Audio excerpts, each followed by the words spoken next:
Good afternoon, everybody. I'm delighted to welcome you all to this session. My name is Dr. Jane Souter, and I'm pleased to introduce Tracy Walters, who's going to speak to you today about individual and organisational resilience. Tracy is a graduate of ours, so she graduated with a BA in sociology and a master's in social policy, and she's worked as an HR professional in a number of private public sector organisations. Her masterclass today is highly topical as we continue to see the impact of the COVID-19 pandemic on workplaces and on the mental well-being of workers. So pre-pandemic in the UK, 12.8 million working days were lost to work-related stress, depression and anxiety, and that's the equivalent, if we're going to put this into monetary terms, that's the equivalent of £30 billion of loss to the economy, but also it has a big hidden cost to people's lives. And there's research by the Centre for Mental Health that reports that almost 1 in 5 adults had experienced some form of depression during the pandemic, and this has doubled from pre-pandemic estimates. And the charity Mind are actually saying that we're now approaching what's called they're calling a mental health emergency. So the current crisis throws up multiple challenges for both employers and for workers, which impact on workplace mental health and well-being. And I think Tracy's going to talk about a lot of these issues today. And with so many debates on the future of work, it's really certainly an interesting time to be working in HR. And so without further ado, I'm going to pass you over to Tracy to begin her masterclass on individual and organisational resilience. Please do post Q&A questions in the Q&A as we go along, so that we can hopefully have a really good and interesting discussion. Tracy speaks. Thank you, Tracy. That's lovely. Thank you, Jane. And I think we've got 72 participants. So there's lots of people who are really interested in this, which is brilliant. So just want to start by saying thank you to Peter and to Jane for inviting me along today. As Jane said, University of York is my alma mater, so I did both my degrees there. And my son James is currently studying for an MA in literature and film at university, and we live locally, so lots of contacts in terms of our background. As Jane said, I've been working for a very long time in HR and in OD. And what I want to talk to you about today is really what I've learned, I guess, from my field in the course of the last year. So the content of today's webinar is really about what I've learned and what colleagues have learned, those who are working in HR. And I think it's fair to say that the last year has been probably the most challenging for people working in our field. It's been unprecedented in terms of demand for our particular services. And we've had to support our organisations and our staff in those organisations to navigate what's been completely uncharted territory. So it's been a really, really tough year. I'm sure we've all welcomed the lifting in restrictions, the COVID restrictions recently, and we're all looking forward to June and a much freer lifestyle over the summer.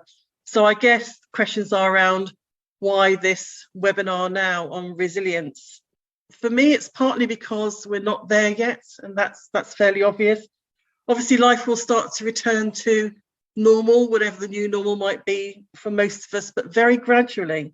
And it's going to be, I think, at least several months before we're likely to be seen at a concert or back at the cinema, or perhaps enjoying somebody's big birthday. So we need to recognise too that the last year for many of us has been a very difficult one, and Jane actually has alluded to that. We've learned, I think, that spending time together could actually endanger our health, and that's a very salutary lesson for many of us. So I think some of us at the moment are going to be experiencing what I'm going to call re-entry anxiety. So a concern and a worry and anxiety about going out into the world again. So I want to touch upon that in what I'm speaking about. So if I can just ask Jane just to move on to the slide. Thank you. Okay, so I want to look at how can we be more resilient as individuals? How can we build more resilient organisations? what do we need to do to consider returning to the workplace? And then I'm happy to take sort of any questions at the end and get a bit of a conversation discussion going, if that's okay with everyone. So I want to start really by saying that obviously, even as life starts to go back to normal, it's never going to be the same. And I think we all appreciate that. But what it's going to look like in the future is really shaped by some of the learning that we've had in the past. So it's really important that we start to learn those lessons from lockdown, and we start to take the best of that forward with us, play that forward into what our workplace strategy might look like too. So as I said, this webinar is really about what I've learnt, both personally and professionally, but it really needs to start with me and you. So what about individual resilience? So if I can ask Jane just to move to the next slide, thank you. Okay, so I'm going to deal with some basic kind of stuff, but I think it's important basic kind of stuff. So we're going to start with, how did you sleep last night? So did you sleep well last night? Or are you struggling with getting off to sleep, or waking, or having very vivid dreams, and waking early or waking very late? I've talked to a lot of colleagues and to friends whose sleep has been really impacted over the course of the last 12 months, and noticing that impact obviously has an effect upon your well-being. So maintaining a good discipline around going to bed, waking up, having a routine is really important, especially right now. I do appreciate that some people are actually working from their bedrooms, and we've touched upon this in a number of discussions earlier today about, particularly if you're a young person and you're working from home, you might live in a shared accommodation, you actually might be working from your bedroom. Some people I know are, having working from home and they're not getting dressed, they're working in their pajamas. So that's a very different kind of scenario than we're used to. The reason why it's important to touch upon this, though, is that it impacts on that work-life balance that we have. How do you know when you're working or when you're supposed to be relaxing if you're spending all time working from your bedroom, which is supposed to be the place that you rest, or actually you're not getting dressed for work, you're actually spending all day in your pajamas? So this sort of thing is actually really important. So I would get you just to start thinking about that. I'm going to give you the advice that you've seen, I'm sure, in lots of newspapers and magazines about no screen time before bed, not even your mobile, make sure you're feeling relaxed and sleepy, the whole thing about drinking some warm milk, having a warm bath, a ventilated space. But all this stuff actually does make a difference to your sense of well-being when you go to bed at night. And if you do wake at night, and sometimes I wake at night and it's really tempting to get out of bed, I would suggest that you don't. Just lie, relax, just reflect. And just listen to your breathing, and just don't worry about not sleeping. You will eventually fall back to sleep again. The next thing is around kind of eating, and are you eating right? So many of us have lost that commute, and I guess for me that's meant I've had more time to cook from scratch, and that's actually really benefited us as a family. So I've used that time to cook, and it's meant that we have cheaper and I'm sure more nutritional meals than we did previously. I've had a chance to try out some new recipes. I've saved some money. I've been more sustainable. So I think all of those things have really benefited us as a family over the course of the last 12 months. One of the things to watch out for, though, is I think I read somewhere recently that 50% of us are drinking more. And that's really problematic, because that's got to change at some point when we come out of lockdown. We just need to be mindful of that. So that's become a bit of a crutch, I think, for some people, filling in some of those kind of gaps. So just to be mindful around drinking. And I guess I would say, if you're tempted to reach out for a drink, then try and reach out for something else. So that might be a book, or the garden trowel, or a knitting pattern, or a sauce. But if, like me, you like cooking, but try and reach out for something else. There's been a lot in the press about developing new interests and relaxation. I, for one, have been quite lazy during lockdown. I've not learned a new musical instrument or a foreign language. And I guess I felt that was putting myself under too much pressure. But one of the things I have been able to do is make a list of things to do around the house and just tick things off that list, things that I meant to do, never really got around to doing. So I felt quite good about being able to do that. So small stuff, simple stuff, but stuff I felt I've been able to achieve. And I said, I think that's really benefited me. And I have started listening to podcasts and taking a bit more interest in gardening and things like that. And I think that we've seen a real uptake in the interest around house plants in particular. I think that's only matched by our desire really to get closer to nature, which of course is difficult if you live in a built up area.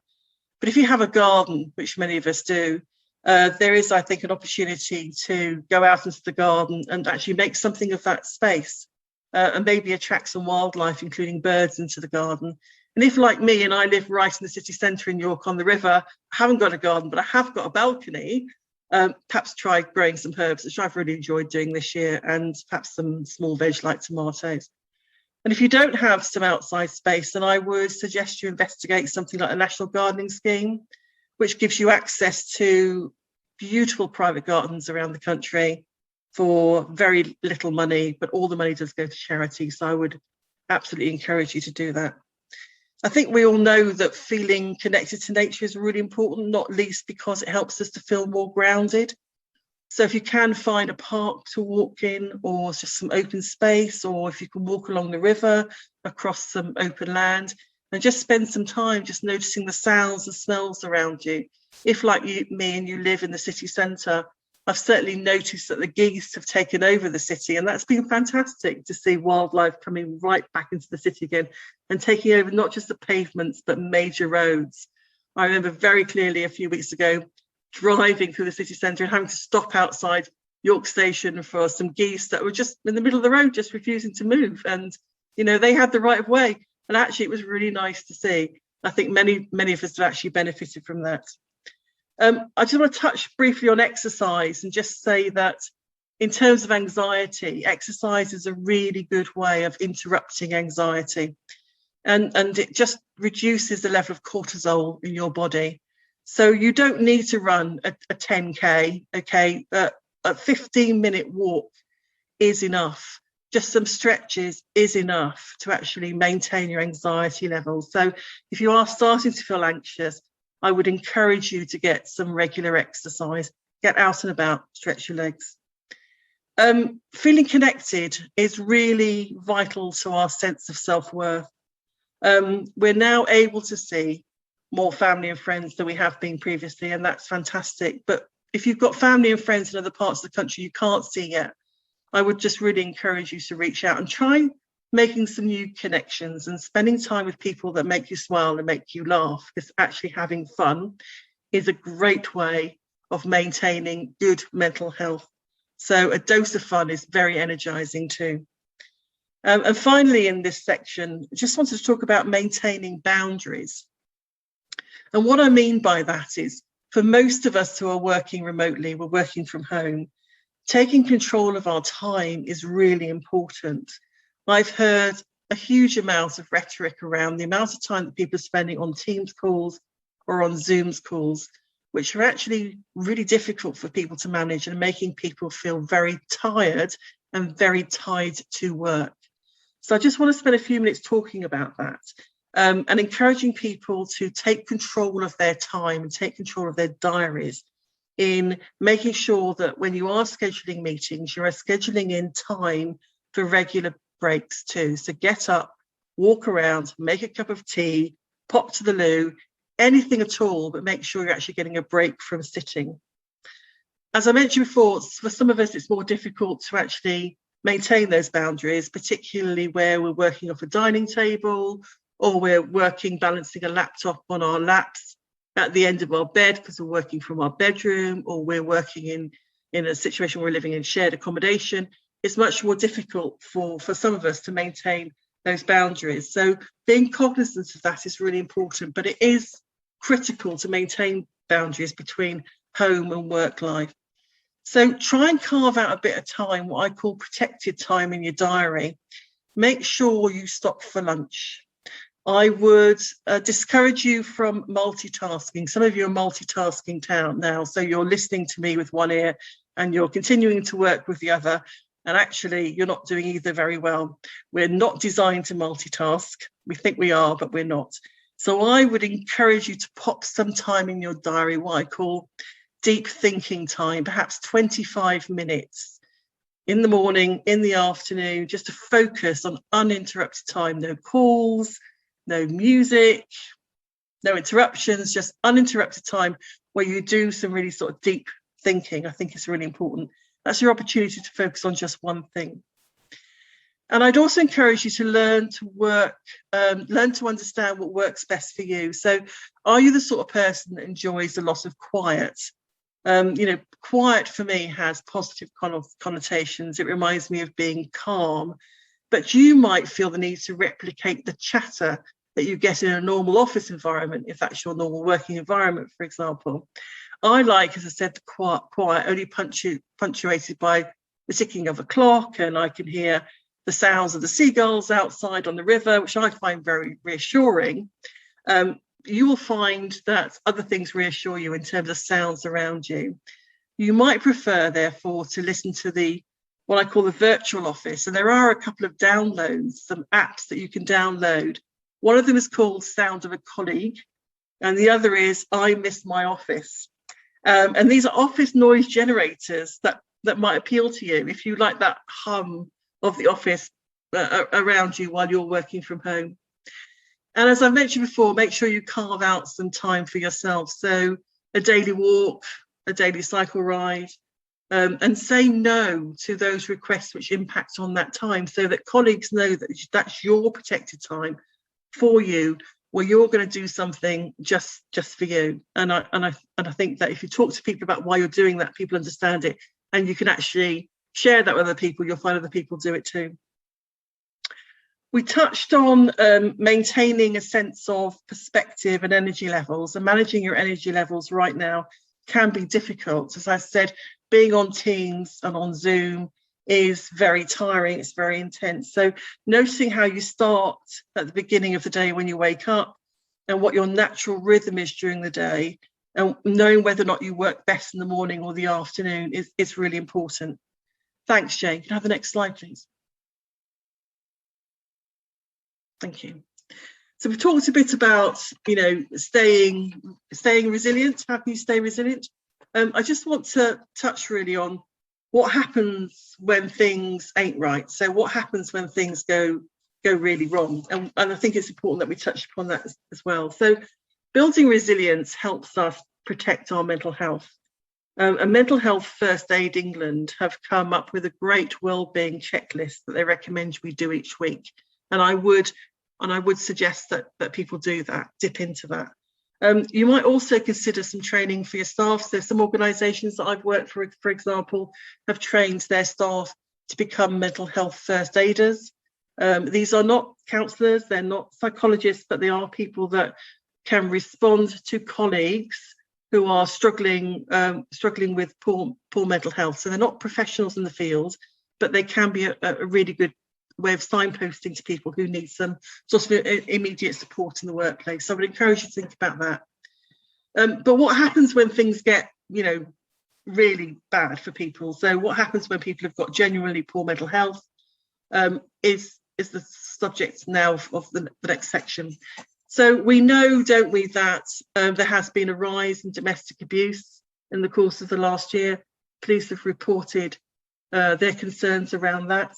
And we do know that both families and marriages in some cases are under a lot of strain, not least because many people are still on furlough.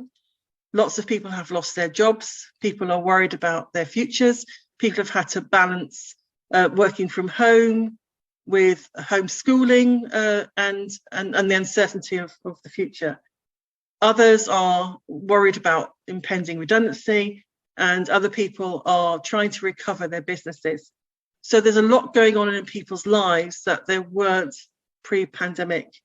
And I would really encourage people, if they need some support, to reach out for that. So without offering kind of individual advice, because everyone is different, but signposting people, I guess, to, first of all, your local council, who actually have a COVID recovery group who can provide some support and advice. The Samaritans are always there, and the CAB. and your GP as well, if things are getting very difficult and you need to see some counselling, for example, and you haven't got access in your workplace to an employee assistance programme, then ask your GP for some support through counselling. I think I would add really that knowing what you can and what you can't influence will help you feel more resilient. I mean, resilient people they're adaptable, they're optimistic, they know how to turn a difficult situation into a triumph. They look at difficulty as an opportunity for self-growth. They have a purpose or a goal that helps maintain their resolves, but none of us are resilient all the time. And it would be untrue to say that we were. It's critical that you're kind to yourself. And I was talking earlier today about kindness and compassion, and it's really important that we do a bit of self-love too. It's important we acknowledge our emotions if we're not feeling great, if we're feeling anxious, if we're concerned, if we're worried. It's important that we acknowledge those emotions. And I would encourage people to take small steps. Practice change gently. So make change, make it a habit, but do it gently. And tiny habits can have the most profound effects. So I would suggest that people do what they can, when they can, and as well as they can. And no one at the moment can ask any more of you than that, I think. Thanks, Jane. Next slide, please.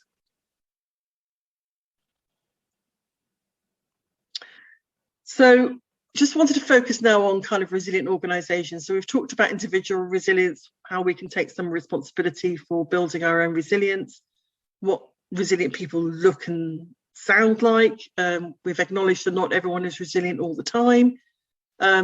Now I want to talk about resilient organisations. So what do resilient organisations do? Well, the first thing they do is they keep people informed. So they let people in the organisation know what's going on, so that people know that they can go to the organisation and can get accurate information. So that's really important. The second thing they do is that they engage. So they engage with their staff, they engage with their people. And they make their people feel as though they're part of the solution. They also share, and good leaders share, and they are authentic in sharing their experience and their experiences of COVID in particular. That gives other people permission in the organisation to share too. They invest, and what I mean by that is they invest in supporting their staff, but they also invest in making sure that managers manage well going forward. And they have fun. So they encourage people to have fun and have some downtime and enjoy each other's company. That's really important too. Okay, can we just move on, please, Jane?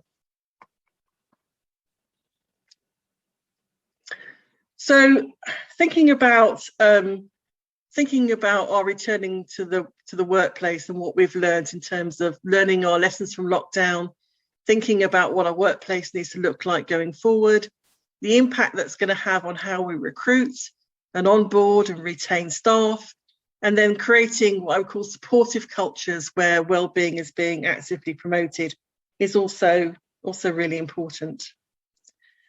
So I just want to turn really onto thinking about the lessons from lockdown and what we can do as people in organisations to take those lessons forward into how we return to the workplace. One of the things I do know is that, as I said, staff have really valued in the organisations which I've been working with, organisations been kept informed and kept updated. People need to feel that they're in the loop and they need to feel connected and cared for. And when they do feel connected and cared for, they will absolutely give of their best. So I don't know if I've got anybody in the room who works in HR, but people in my profession will know that it's never been more important for HR to be engaging with people in internal communications, for example, to make sure that staff are actually properly kept informed. So things like the weekly all staff webinar, staying in touch with staff through weekly newsletters, using a revolving carousel on your intranet to kind of keep people in touch with the organisation.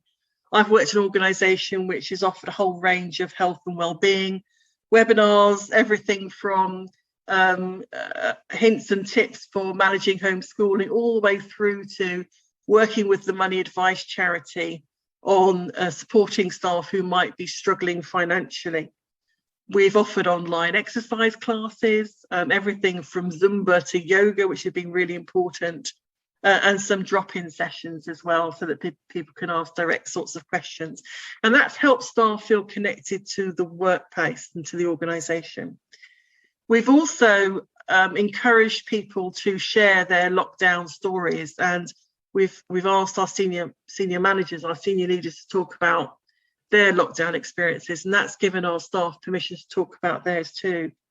And we have also spoken to staff around what they want the workplace to look like in the future, and I think that's really important. So we're currently moving to a position where we're going to stop working from home probably full time. Some organisations will develop an agile or remote working policy. Other organisations will take the view that they want actually a more hybrid approach. Some organisations may actually take the approach that they want to see all their staff back in the office again. But whatever the approach is, it needs to be developed in consultation with staff, and that's really important. So just want to talk now about how we might be able to do that. Can I ask you to move the slide on, please, Jane? Oh, sorry, it's gone. So if you haven't started already in engaging with staff around what do they want the future of the workplace to look like, now is the time to ask them. It's really important. If you are taking an approach where people are happy to continue to work remotely, then it's really important that you start to upskill your managers so they can manage either a remote workforce or hybrid working, because managing people like this is very different from managing them in the workplace, for example. There'll be questions that you need to think about really in terms of, do you need as much office space going forward, or how are you going to use that space and what will you use it for? Do you want to move to hot desking, or do you want to agree that you'll be spending X amount of time in the office and X amount of time working from home? Can some staff work from home and other staff not be able to work from home quite so easily? And how do you manage that unless you are comfortable with actually creating a 2 or 3 tier workforce? What are your expectations? Are you going to create space for people to come together, for example, to do face-to-face training, or for a sales meeting, or for an annual appraisal? How often do you expect staff to turn up, and on what occasions are these? These are the sorts of questions that organisations need to be starting to ask themselves now, but in conjunction with staff. So there'll be some staff who really want to come back to the office environment, the young staff in particular, the under 25s who perhaps are living in quite difficult housing, quite difficult accommodation, may well want to come back to the office soon. Whereas other staff who are longer established and can work from home more comfortably, whose children are perhaps flown the nest, have more space, have access to a garden. These are staff who are probably much more comfortable working from home going forward. You need to think about as well longer term, how are you recruiting and onboarding and retaining staff? So if you've done well during the pandemic and you have enhanced your reputation as an employer with your staff, how do you want to use that as part of your attraction or brand strategy going forward? Can that be part of your new sort of recruitment? And how are you going to be onboarding? So we've all onboarded during the course of the last year in a remote kind of way.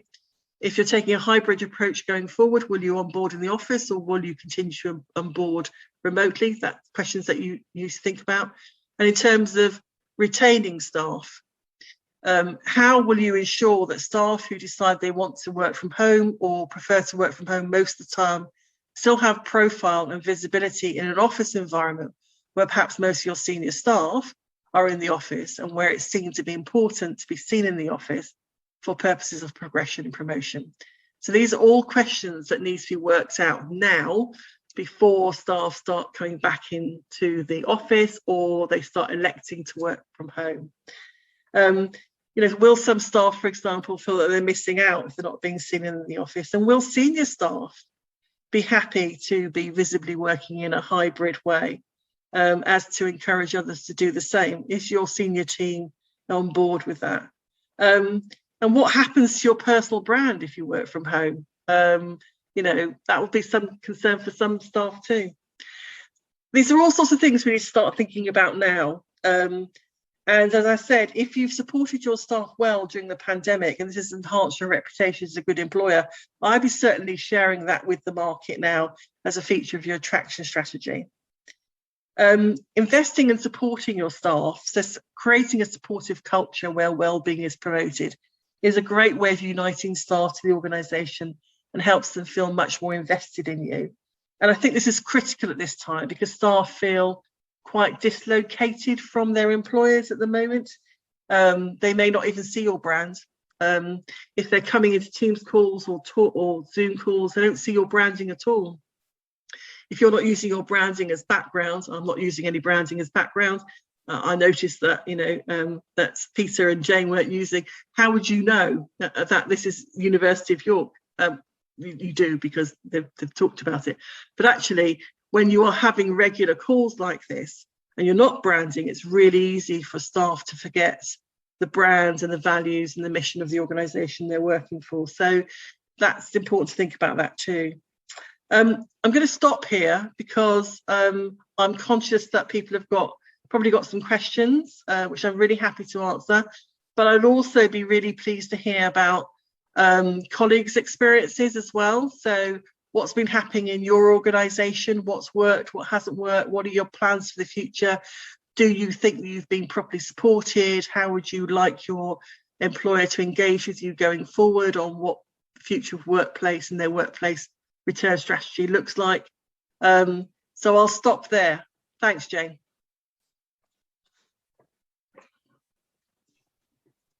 Thank you so much, Tracy. That was fascinating. And there's just so much to cover, isn't there? There's just so much going on in the world of work and lots of challenges ahead for organisations. We've got about 20 minutes for questions. So I'm going to jump right into questions. We have 6 here already. The first question we have, well, it's the one that's at the top of the list here, is, do you have any advice about maintaining focus while working from home with many more distractions and less accountability than when in the office? Yeah, so I think let me deal with the issue of accountabilities first. So exactly the same way as if you were working in an office environment, you'd be talking to your line manager about what your objectives are. I don't see why people can't do that in a working remotely environment as well. So it's an agreement around, what are you hoping to achieve this week, and people being clear with each other around what their objectives are and then what the outcomes of those objectives would be. So if I set you a series of tasks, Jane, what am I expecting you to produce by the end of the week? And it is about making sure that out of sight isn't out of mind. So it's about probably engaging with staff more often when we're working remotely than less often, because I'm not going to just bump into you in the office. I'm not just going to bump into you at the water cooler. I've got to make an effort to see you. So it might be about checking in with you on a much more regular basis. So it might be about checking in twice a week for half an hour each time, rather than just once a week for an hour, just to check in to see that you're okay and just see that you're on top of everything. I think in terms of, and I think the question was really around productivity, it's really important that actually we produce what I call productivity toolkits for staff, which is giving them the tools that they need to be more productive from home. And some of that's around enabling people to have the right equipment and making sure that people are actually comfortable working from home and have got the right levels of support. It is about setting out expectations in exactly the same way as you would in any other kind of management kind of relationship. But it's also understanding that some people will not enjoy working like this, and it's recognizing that you've got to give space to people to talk about productivity, and if they're off their game for a bit, they can talk about being off their game for a bit and why that is, and recognizing that some people are going to need some more input than other people. So if you are if you're new to the workplace, for example, and you haven't got very many contacts because you haven't got history with the organisation, you might need more support than somebody who's got lots of internal contacts. The organisation has been working there 10, 15 years. So it's not one size fits all. It's about recognising that people are individuals, and the managers that I've seen who've done best really and have worked best with their teams, have got the most out of their teams, are those managers that know their teams well. They know the individuals, they know who people are living with, they know the ages of the children, they know what the dog's name is, they know how people spend their weekends, they understand that somebody's got an elderly mother, they know their teams, they're interested in their teams. And the managers that struggle the most are the managers that just have always been what I call emotionally remote. They're just not in touch with their people at all. And so the emotional remoteness has been, has been made more difficult by the fact we're also physically remote as well. Yeah, I think you made a point there about the water cooler moments where, we're not, as managers, we're not bumping into people and having these informal conversations, which I think makes it more difficult. And yeah, I agree with you. I think it's much harder managing remotely, and I think it worries me that there's an awful lot of pressure on the managers themselves, because to do this well, you need to put in a lot more time and effort when you're managing remotely. So we have another question here, which I think kind of leads on quite nicely from that, which is from a colleague of ours who says, some of the wounds for staff, managers and leaders will be very deep. What can be done to heal those wounds?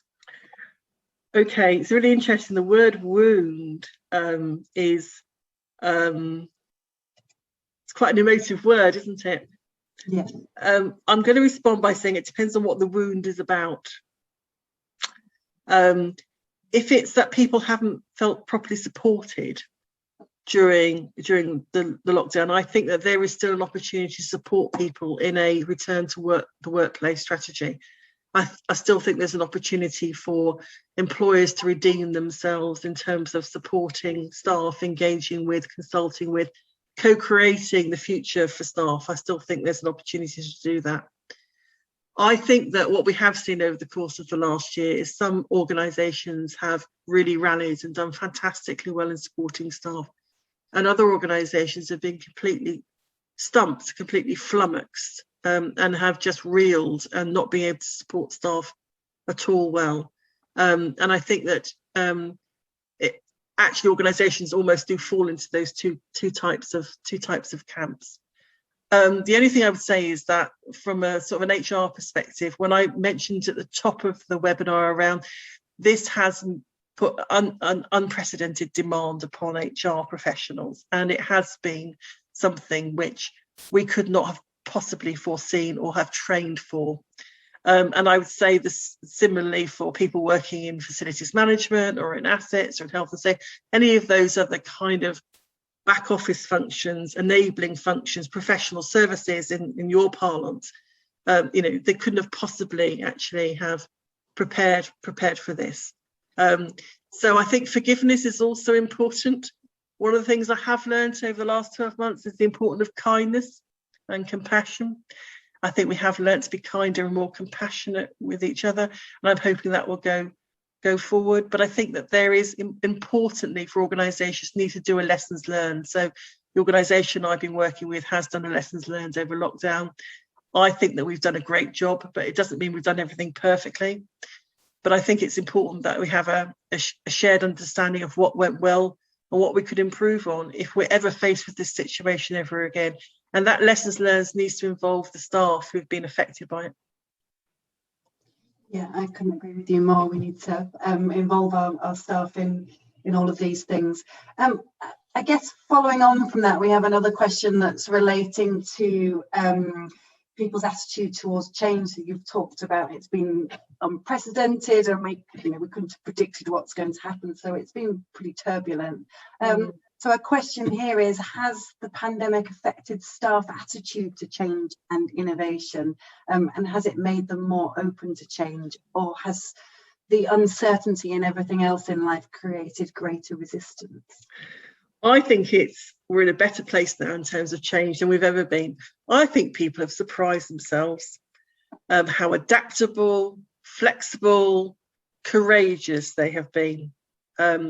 So I don't know about the University of York, but we moved 750 staff all working from home in the course of 24 hours, all previously office space. We didn't do any home working at all, and people have responded remarkably well.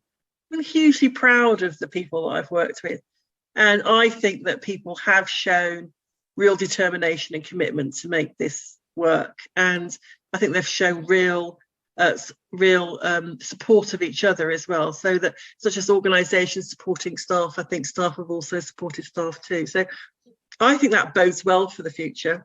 I think people have shown they are adaptable, they can flex, they can work in an agile way, they can be productive, they can still do a fantastic job wherever they're working, and they are still really supportive of themselves and still delivering the things that we're asking them to deliver. I haven't seen any drop off in productivity at all. In fact, I've seen the reverse.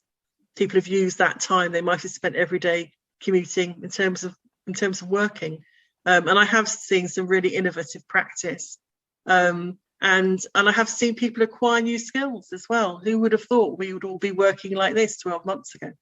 So I think it bodes well for the future. Yeah. Okay. So if we're thinking about working from home, and we all, at the University of York, we packed up one day, we were all on campus, and the next day, we moved the entire workforce to working from home. And so I'm wondering if you could give us our reflections on what you think on your thoughts on when we move back into the workplace. So we'll maybe go towards this hybrid model. Some people might want to come back into the office, and some people might want to stay working remotely.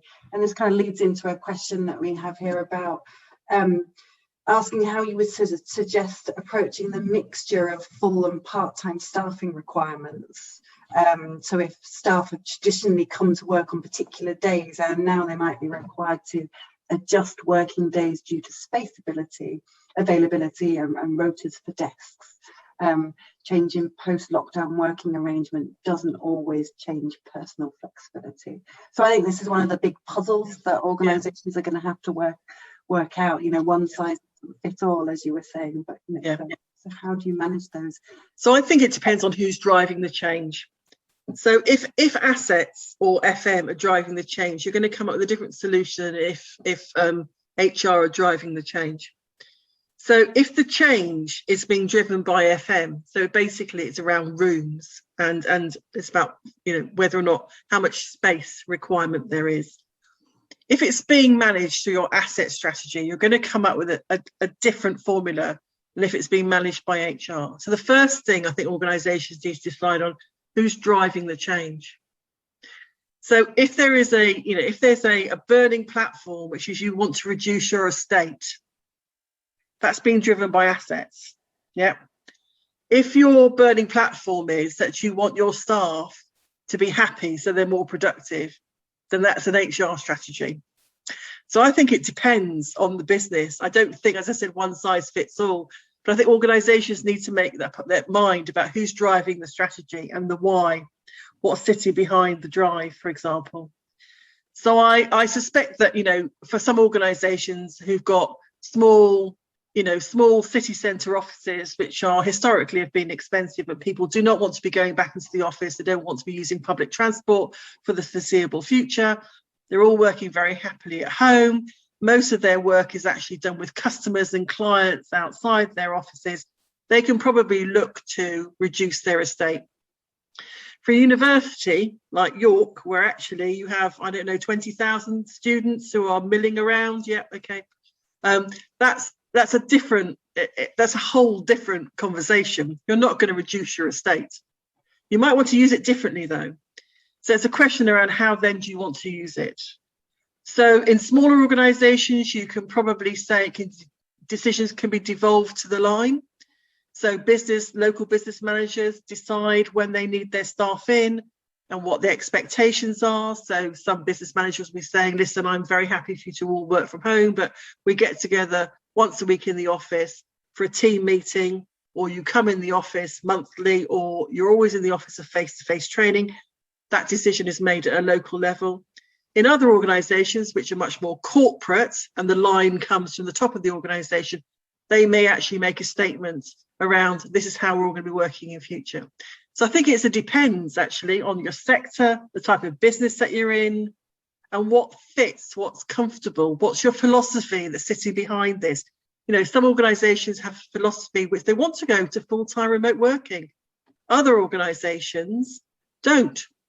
You know, it's actually, they need to see their students, or they need to see their customers, or they need to see their clients on site. So it depends. And a lot of this also relies upon what data and digital or ICT or ISS you have supporting you as well. Can you fully support remote working?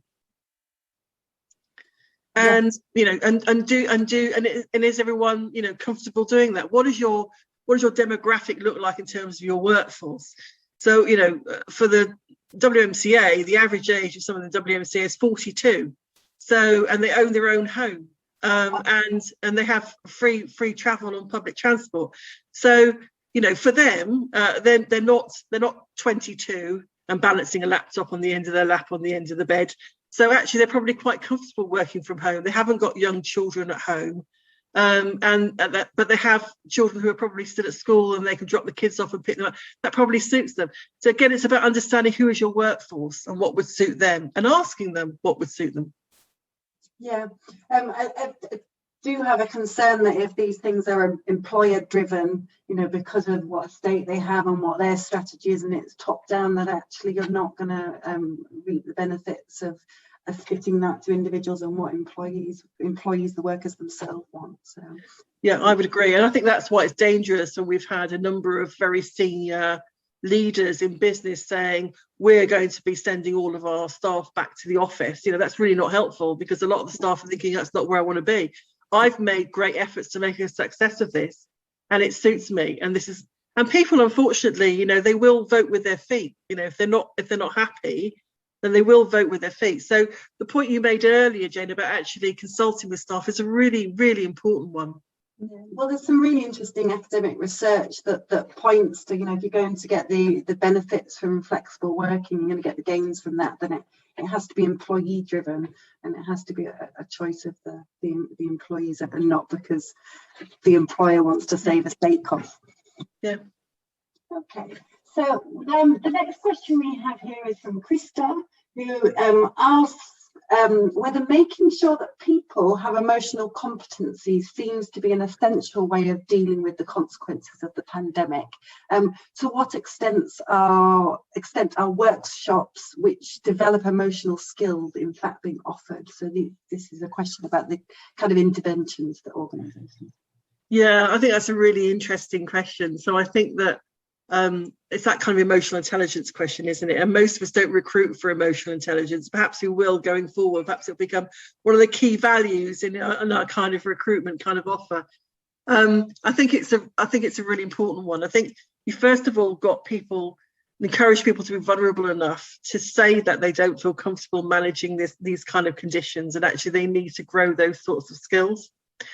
And I think people are often quite reticent about making themselves vulnerable, and talking about that they're struggling with these sorts of things. We can see that particularly as I've had quite a lot of pushback from people around wanting to have performance conversations in an office, because they don't like having difficult conversations on Teams, for example. So we have seen that, and I think that will be a question mark around how people who are working in HR and L&D actually upskill managers, but also give staff confidence as well to be able to address those sorts of issues with their line managers. So it's not a one-way street, it needs to be a two-way street. So we were talking just a few minutes ago about consulting with staff, but it's also really important that staff tell their line managers and their employers what it is that they need from them going forward. We have got an opportunity here to reset that psychological contract, but we need to do quite a lot of investment in doing that. It's not just going to happen. Yeah. So the next question I have here, which I think links into something you mentioned, which kind of ticked my interest at the beginning of your talk about this idea of re-entry anxiety. So people getting anxious about going, you know, having lived quite isolated lives and working from home. So we have a question here from an anonymous attendee who says, as a young professional who is shielding and still following those restrictions, do you have any advice for when colleagues and senior leadership assume everybody is returning to more social life as restrictions for most people ease? And as this is starting to cause more negative emotions than simply the lack of social engagement directly. Yeah, so the first thing is that shielding officially finished at the end of March. So I would just say that. So I don't want to pose kind of a personal challenge, but if that individual feels that they still should be shielding, I think that they should be speaking to their GP around the reasons for that particularly. I think that the government roadmap shows us very clearly that the restrictions are going to be lifted over a relatively medium period of time. So I can imagine that even when the restrictions are lifted by the end of June, that we'll still have some tiering going on. And I think we know at the moment that we probably are not having foreign holidays currently, although that might well change. And I can also imagine over the winter that actually we might want to put some more strict restrictions in place, particularly during flu season. I know that some of the academics have been talking about the possibilities again of using masks, of social distancing in offices again, perhaps restricted access back into offices. So I don't think this is I think that this is not the end. I think it's the beginning of the end. But I think we're going to be having this sort of conversation on a fairly recurrent basis for another year yet. I don't think we're going to be clear of COVID as we know it and having these conversations for another 12 months. That's my instinct. Mm-hmm. So to the person who asked the question, I think it's, if you are genuinely concerned that you're being put under pressure to go back into the office, you need to have a conversation around why you're anxious about going back into the office. And if you remain concerned that actually that your office environment is not COVID secure, the current advice is that you don't have to go back into the office. And if you're forced to go back to the office into an area where you don't feel COVID secure, you would have the right to raise a grievance. So I think that it's a responsibility though for the individual to have the conversation with the manager, and the manager to be receptive to that conversation. Some organisations have been really successful in making their buildings and premises COVID secure. Others have not, and we know that. And certainly I would suggest if anyone didn't feel comfortable about going back into the office, they need to raise that now with their employer. And if necessary with their trade union as well, if they're a member of a trade union. Yeah. But I think it speaks to how for different individuals there is going to be this re-entry anxiety. I'm afraid that's all we've got time for today, Tracy. There are still a number of unanswered questions on the Q&A, but there's a couple on there who have commented on liking your self-care checklist, and we're wondering if you could share that with participants after the session. Yeah, very happy. So thank you ever so much for joining us today. It's been absolutely fascinating, and it's a very complex issue with so many different challenges, and the future of work is certainly interesting for me as an academic and for HR professionals working in it. So thank you very much, Tracy, and thank you pleasure for joining us. Yeah, my pleasure. Thank you to everyone. Take care, everybody. Thank you. Bye-bye now.